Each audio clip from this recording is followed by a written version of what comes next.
你有没有试过在路边发呆，结果不小心打开宇宙之门，不是看到一只猫流浪，不是中乐透，而是看到神的宝座出场秀。今天这一段就是以西结意象的进阶篇，我们从4个奇形怪状的活物正式进入轮中有轮与荣耀云彩宝座降临的高潮桥段。你以为你看的是圣经，其实你在参加一场临界级的开幕典礼。15节，我正观看活物的时候，见活物的脸庞各有一轮在地上。等等，你以为这是4个动物在跑？错了，它们有自己专属的高科技移动装置，轮中有轮。16节，轮的形状和做法好像水苍玉，4轮都是一个样式，形状和做法好像轮中套轮。这不是我们家的抽屉哦，这是宇宙设计师的杰作。水苍玉，闪亮亮的蓝绿宝石色，一看就知道这轮子不止跑得快，是会发光的。轮中套轮，简直像旋转寿司再套一层转盘，外圈是行动力，内圈是神的方向盘。17节，轮行走的时候，向4方都能直行，并不调转。你知道这代表什么吗？这是神的行动没有死角。我们人类 GPS 还会迷路，这些神的载具是360度无死角、无延迟，神同步。你以为自驾车已经先进了，那是人类刚学走路的程度。18节，至于轮网，高而可畏，4个轮网周围满有眼睛。这边很多人开始吓一跳，咦，满满的眼睛，这什么恐怖片设定？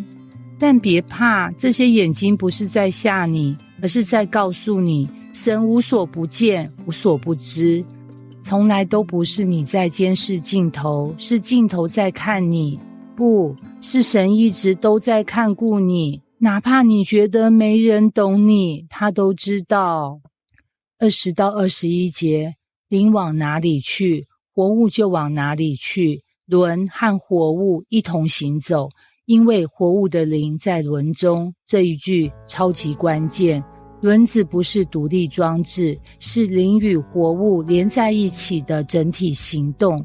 意思是神的作为从不独行，而是与他的灵与他的子民一同行走。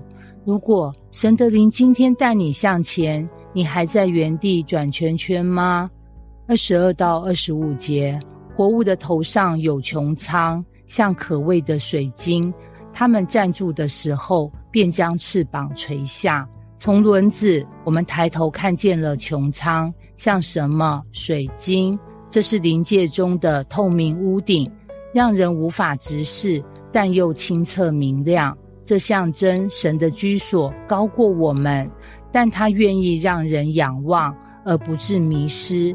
而那站住时垂下翅膀的瞬间是什么？是一种寂寞的敬畏，不是恐惧，是当你面对伟大、神圣、尊荣时的那种一句话都说不出口的震撼。26到28节，在他们头以上的穹苍之上有宝座的形象，以上有仿佛人的形状，从他腰以上有仿佛光耀的晶晶。云中红的形状怎样，周围光辉的形状也是怎样。这一幕终于最终 BOSS 现身，神不是用爆炸特效出场，而是坐在宝座上，形状如人，光芒如火，周围如彩虹。没错，你没听错，神的荣耀像彩虹一样闪现。这不是彩虹糖，而是神的约的记号，再一次闪现在他显现的荣耀中。而以西结看见这一切，他不拍手，不高歌，而是俯伏在地，因为他知道他不是看到一场秀，而是与永恒神面对面了。这不是古人做梦系列，而是提醒你我，在这个看似无序的世界里，神正在行走，正在掌权，他知道每一步方向，也知道你在哪里。你感觉人生像迷宫，也许你只是没看到那个宝座就在你之上的穹苍。这段经文告诉我们，神不是坐在天上不理人，他是有行动、有方向、有荣耀、有眼目的主宰。别再低头看手机了，抬头看看穹苍。也许你会发现，那轮中有轮的声音正对你说话。